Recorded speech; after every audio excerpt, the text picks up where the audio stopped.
I'm back. I survived. I'm ready to kick some ass. Let's do this.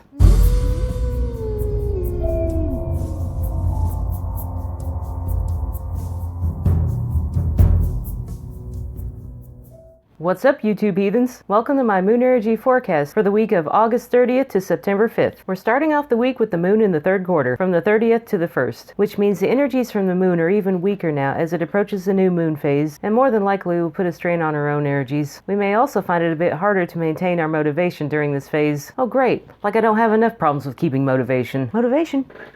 Yeah boy.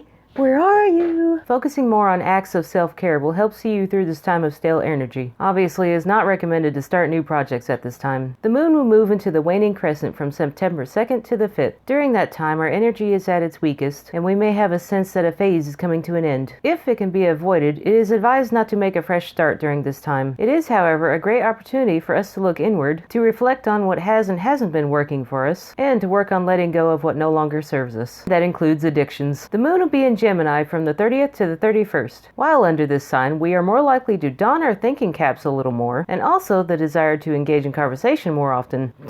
Introvert here. We'll see about that. Seminars, speeches, teaching, and research should be easier for us during this phase. Fellow nerds, this is our time to shine. Those that have shoulder and back pain should be very careful under this sign, and all medical operations should be avoided if possible. Gemini gives way to Cancer from the 1st to the 2nd of September. It's all about those emotions under this sign. This is a good time for exploring your inner self, ridding yourself of emotional addictions, and for trying out some new self-care rituals.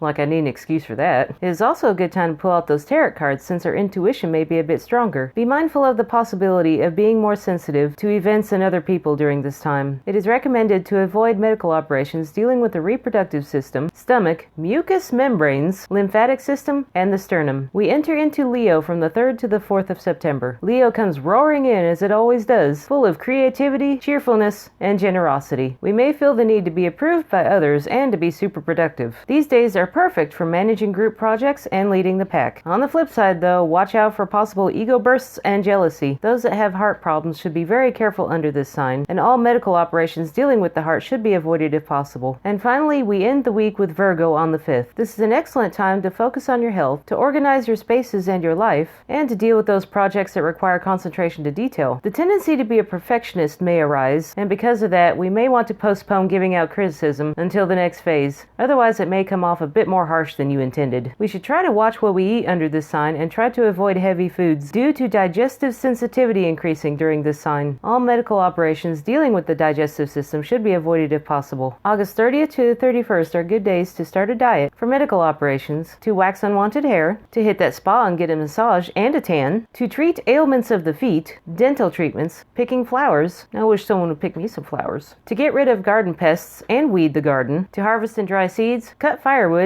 and house cleaning. These are bad days for manicures and pedicures, watering the plants, and transplanting. The 1st and the 2nd of September are good days to start a diet for medical operations, dental treatments, to plant leafy plants, water the plants, get rid of garden pests, mow the yard for slower growth, harvest and dry seeds, and do the laundry. These are bad days for dyeing your hair, manicures and pedicures, sunbathing, transplanting, and preserving food. The 3rd and the 4th are good days to cut your hair for faster and thicker growth, for all-around general hair care, for medical operations, to dye your hair, to start an exercise routine, for dental treatments, planting and harvesting fruit trees and plants, harvest and dry seeds, repair and renovate the home, and there's that house cleaning again, darn it. These are bad days for fertilizing your plants and transplanting. And finally, we have the 5th, which is a good day to cut your hair for faster and thicker growth, for all-around general hair care, for medical operations, to dye your hair, to start an exercise routine, detox, harvest and dry seeds, to prune diseased trees and plants, to repair and renovate the home, and clean the house again. The 5th is a bad day for starting a diet, planting and harvesting fruit trees and plants, planting and harvesting bare roots, planting and harvesting flowers, planting leafy plants, fertilizing your plants, harvesting and drying herbs, transplanting, and cutting firewood. Well, that doesn't leave us much to do in the garden for the next few days, does it? Hey, thanks for watching, guys. If you like what you see and you don't want to miss a future forecast, make sure to hit the subscribe and bell buttons. I hope you all have a magical week. Until the next phase, stay caffeinated, heathens.